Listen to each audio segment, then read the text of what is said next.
Hello and a very warm welcome to the office. We've never been here before, but I want to start something new each season, which is a question and answer session. I get loads of questions on the YouTube videos and sadly I can't answer all of them. And recently I did a community post, so any burning questions that you had, let me know. I've collected a load of those, I've put a load of the similar questions together, and they're now all jumbled up in this bowl for me to answer. And so it's Q&A number 1, the first ever one, winter edition.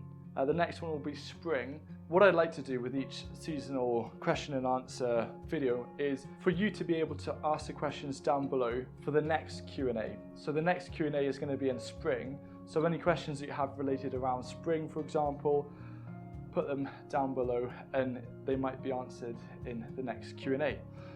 Just before we get into it, in case you weren't aware, I have launched, along with ContainerWise, my own line of module trays. These are the HR10 and also the HR20.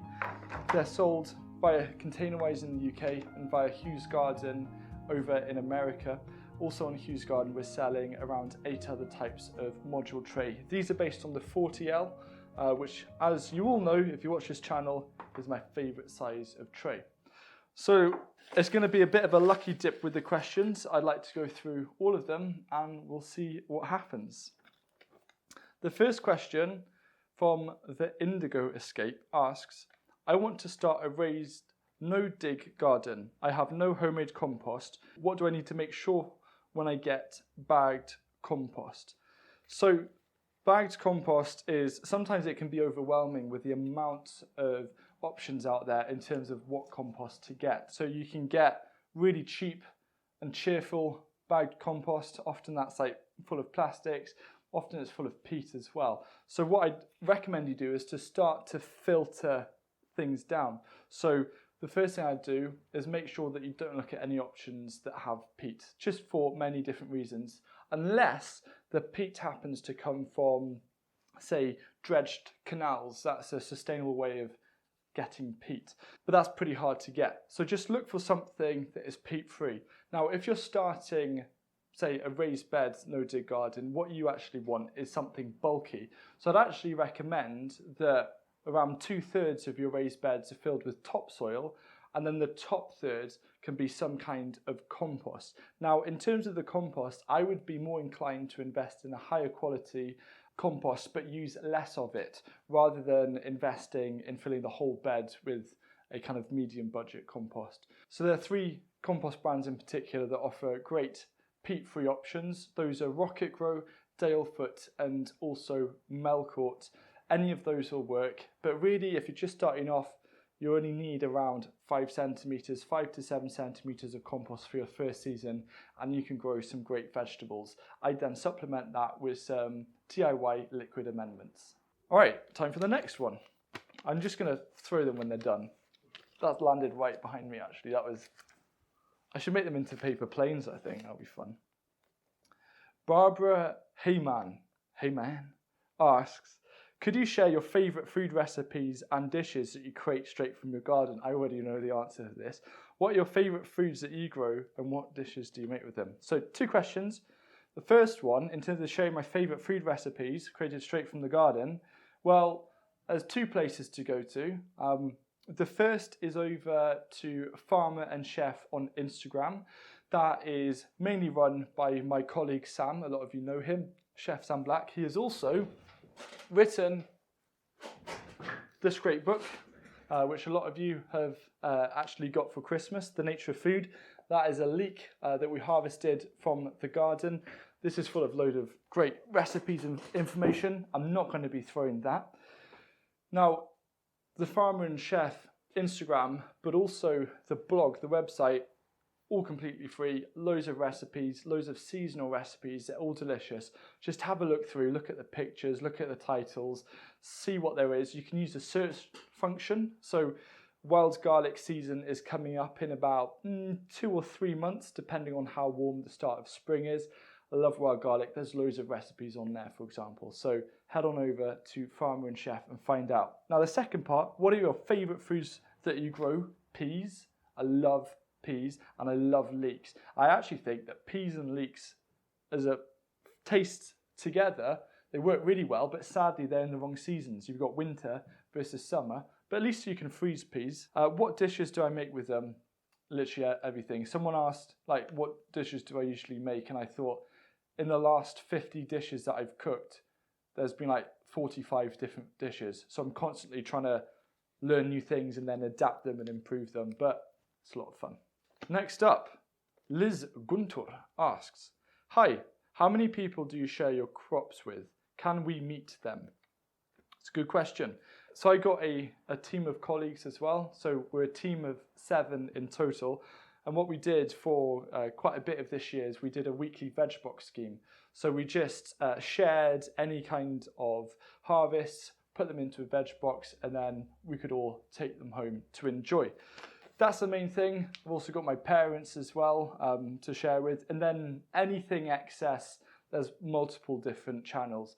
Not this year, but the previous year I had a huge amount of courgettes. So those went to a local food hub, for example.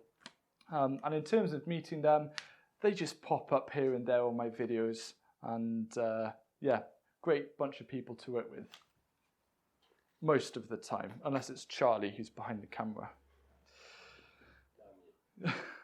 Kimberly Ferguson, do you have ideas about composting or nutrient harvesting on a balcony or rooftop garden? I'd also love to know your thoughts and ideas for food gardening in containers in general. Number one thing about containers is that you don't have to worry about things like no dig, because what I like to do with containers is I like to prioritize whatever has the highest quality compost and then make sure that I grow the right crops to suit that.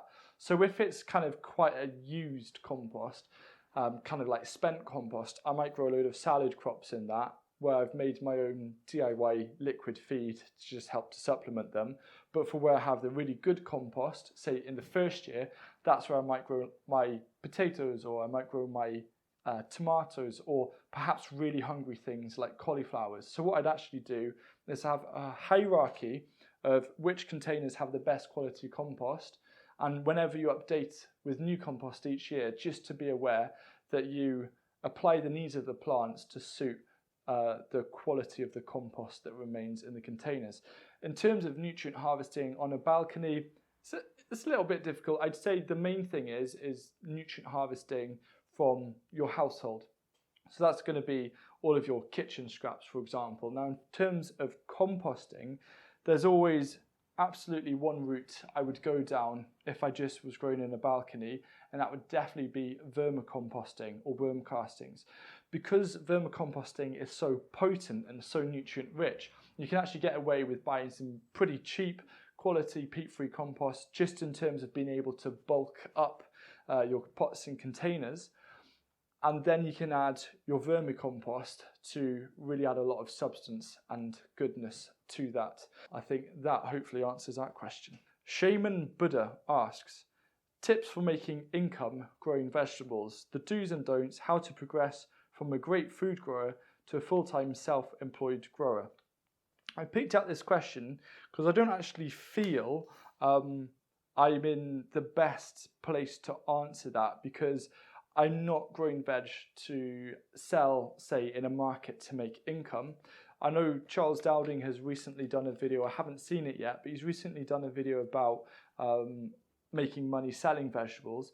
So I'd link that down below, and that's probably the best place to go and find out. And I'd also look at market gardeners. What I would say from an external perspective, truthfully, is that it's really hard to make an income selling just vegetables. I'd maybe look at specializing, or how you can grow a certain group of crops that then allow you to create perhaps a higher cost product that you can sell and start building in profit. It's actually really hard work to make a living just growing vegetables, but if you do it efficiently and you use systems like Richard Perkins, Ridgedale market gardening, it can be done successfully. At the end of the day, you've really just got to work out what your priorities are. What do you want to get out of it? There's going to be a few resources down below to help. Rowan White asks, can you talk, this had a lot of likes by the way, can you talk about perennials, plant once and get food year after year? Oh, perennials. Perennials are hard, mainly because there's so many different types of perennials. I've been experimenting with a lot of different perennial vegetables for quite a while, and a lot of the time I don't bother again because I don't find them incredibly flavourful. Obviously you have perennials that are really nice, for example soft fruit or strawberries or asparagus or Jerusalem artichokes, but there's some things that just, yes, you can eat them, but they're using up so much space. I'd rather grow like an annual crop that I think actually tastes a little bit better. There's also a big, I think, misunderstanding about how easy sometimes perennials are, especially in the UK. I think there's this massive romanticism about food forests, and a lot of the food forests that are successful are in more of a tropical climate where there's a lot more sun, there's a lot more warmth, and in our climate, food forests, say in the UK, need to be approached slightly differently. There's got to be a bigger spacing in between, say, the canopy trees to compensate for lower light, for example. There's also a lot of management issues around food forests. You've got to do things like pruning. Now, of course, you can get away with not pruning, but when you don't prune, the crop yields are going to be significantly reduced. So whilst I do think that there's a place for food forests, and I'd say start small, pick your kind of key perennial crops that you want to start, and then start to adapt around it.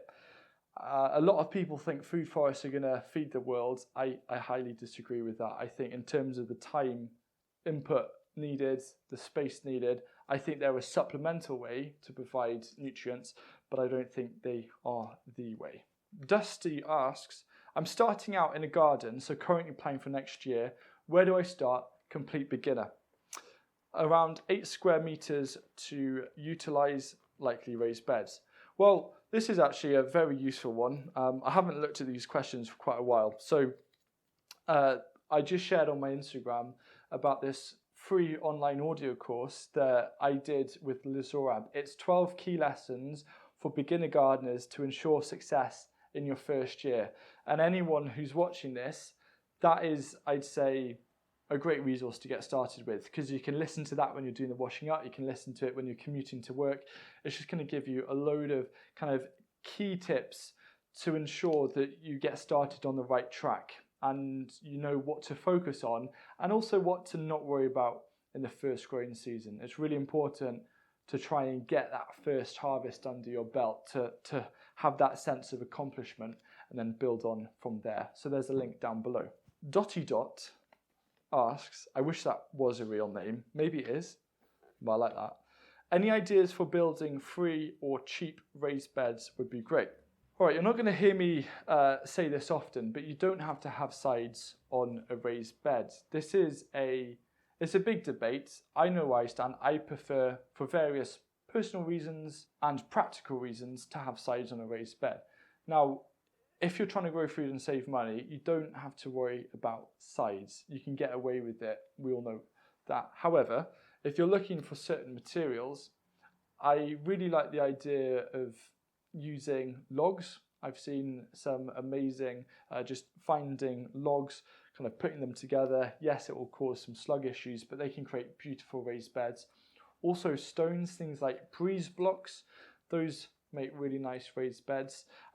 Another thing that I like to do is to just look for old bits of wood, old planks. People like to use scaffolding boards, and they do work. They work well for about 3 or 4 years, and then you need to replace them. However, sometimes you'll find that 3 of the sides are still intact. And a good thing about replacing scaffolding boards is you just need to remove the one that's maybe rotted, and you put another similar board in its place, and away you go. So yeah, those are kind of the main things that I'd go for in terms of building raised beds with sides. Next up is not a name, it's just a load of letters. What are your thoughts on food forests? Oh, I've answered that. The next 2 questions are great. What's your view/experience on the use of non-native plants and trees? Well, I think in terms of a kitchen garden, I actually grow a lot of non-native things. For example, tomatoes, they're non-native. Quinoa this year, that's non-native. There's kind of this odd freedom that you get with kitchen gardening where you can just have a lot of fun. What does frustrate me is when I see people, say, getting non-native shrubs or trees and then feeling guilty for that. I think at the end of the day, the most important thing is growing the things that we want to grow.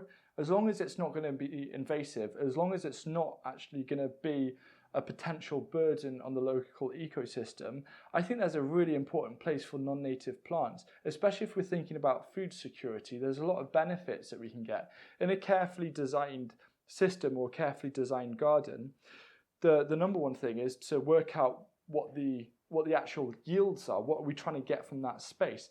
And if it's purely food and food security that is kind to nature, non-native plants are a wonderful addition, and it also allows you to be creative. If you only have native plants to work with, you're actually quite limited in terms of the spaces that you can create. However, I find that non-natives can add that like splash of colour or excitement to just add a lot of interest and a little bit of fun and some good talking points as well. Third question within one question, lucky you got away with that one, is what would the perfect food system look like for you?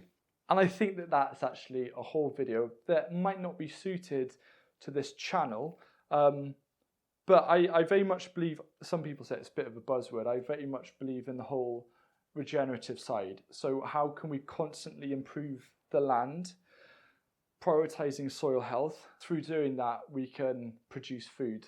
There's a passion project that I have called Regenerative Films that we're hoping to really build up, that are sharing some really exciting people and projects who are working in that regenerative manner. Link down below to find out more. But yeah, I will answer this at some point in good time. Sabrina asks, I feel like you have so much content on YouTube and you've sort of grown up on the platform. Yeah. What got you interested in doing these videos so early? How do you keep doing it? So I'm about to turn 24 this month. I started the channel when I was 12, and I've just realized, saying that out loud, that half of my life has had YouTube involved to some extent, and I have grown up on the platform. A lot of people take off their old videos. I've just kept them up. So if you want a bit of a laugh, go back. I'll make it easier for you. In the video description, there'll be a link to my first ever video. Go have a watch. My voice hadn't broken then. I didn't know what editing was. It's just a lot of fun. I got into it because a friend of mine started making gaming videos, and I thought, oh, this is really fun. You know, you got a couple of hundred views, and it was summer holiday, so I wanted something to do, and I thought, I'll just do some gardening videos. And that's literally how it started. If it wasn't for that friend, I doubt I would have ever created a YouTube channel. So yeah, incredibly grateful to Ben.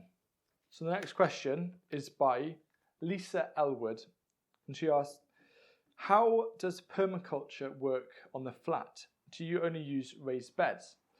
Well, I'll tell you something about permaculture. Permaculture, it's not a set of rules. It's not a copy and paste thing where it's like, oh, if I've seen that someone's done this, I can just do the exact same thing.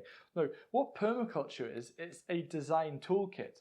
It's a set of principles that are very much adaptable. The idea is that you have those guiding principles that you use either as like kind of a filter when you're working through an empty piece of land. You can look at all of the principles and all of the tools behind permaculture.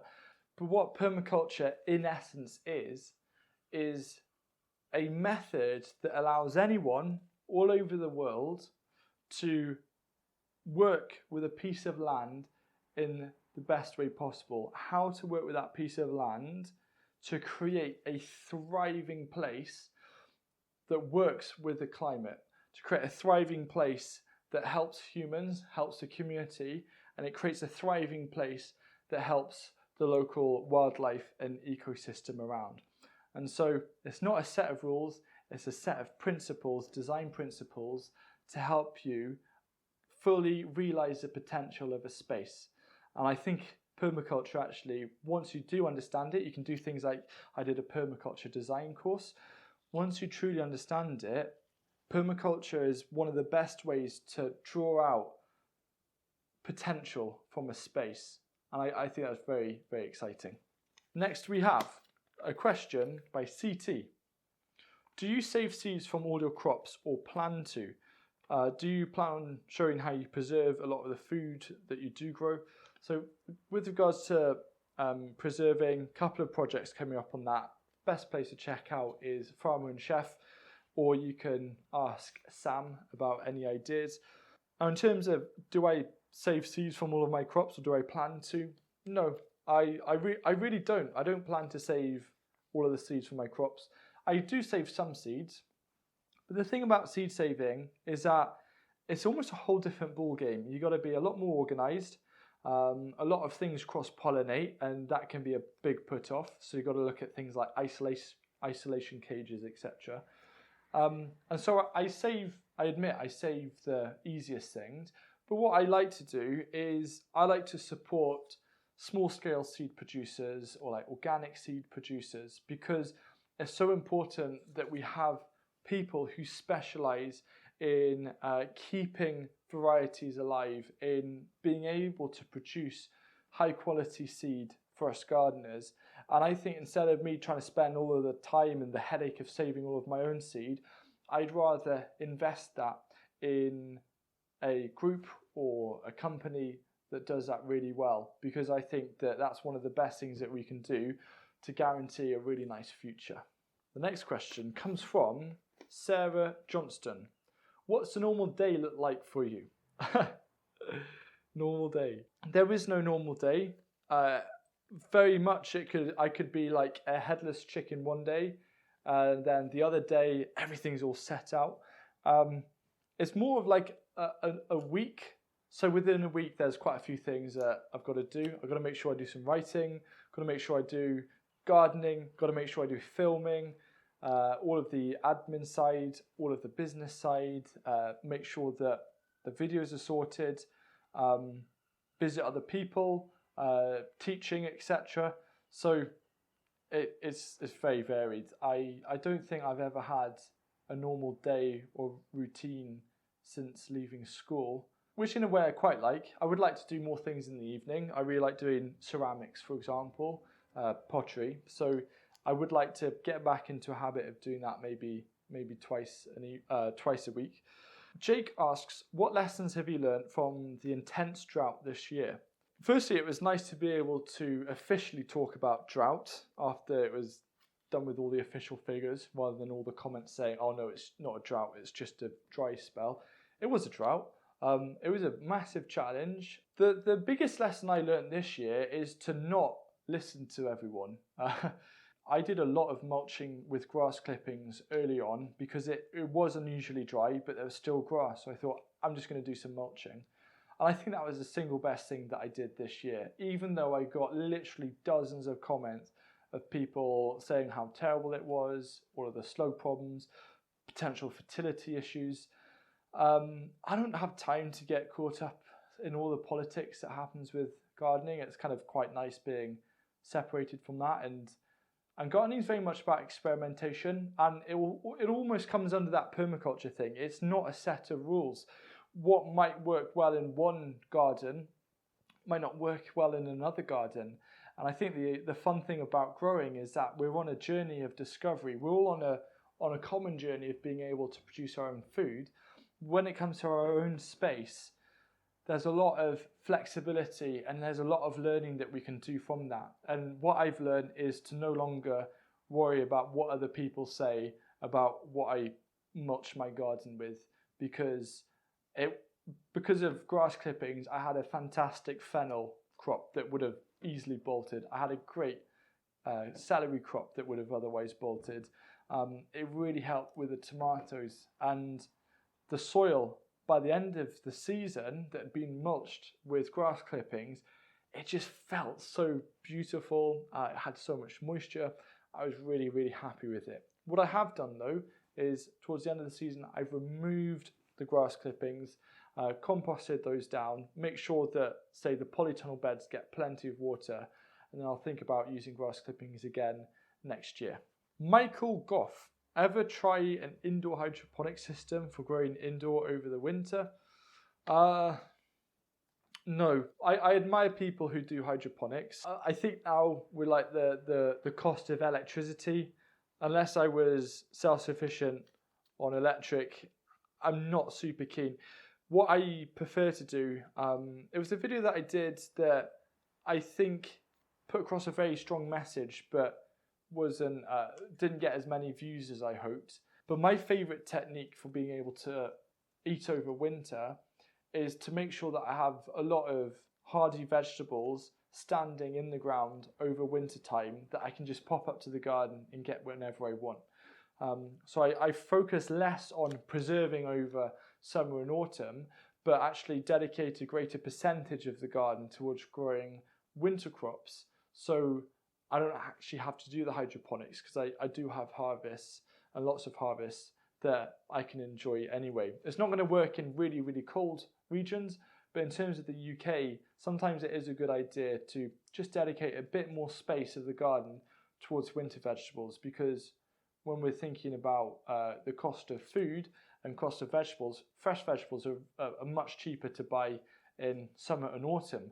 But in winter, the cost can start to rise again. It's so important to still go to your garden in winter. You can't just abandon it.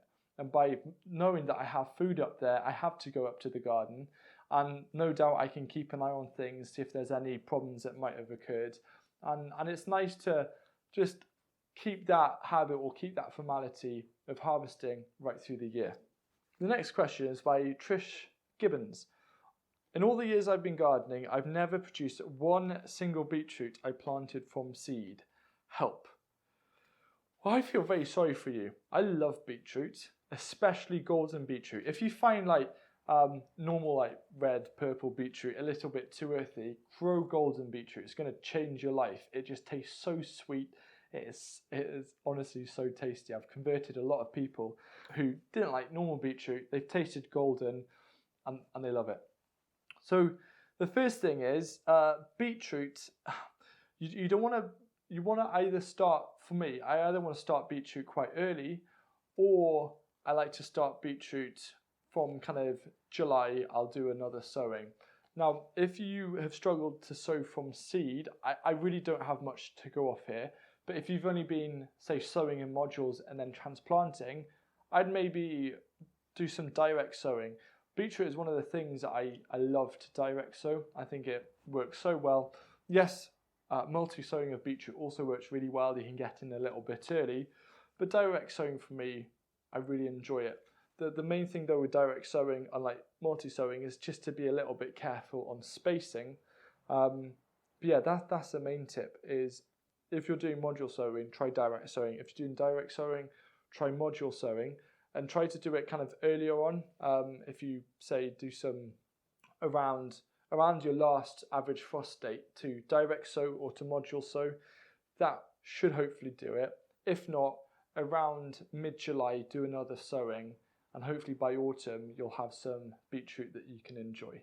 Final question time. Ceres, I think, asks, could you talk about the best idea for overwintering raised garden beds in a wet climate?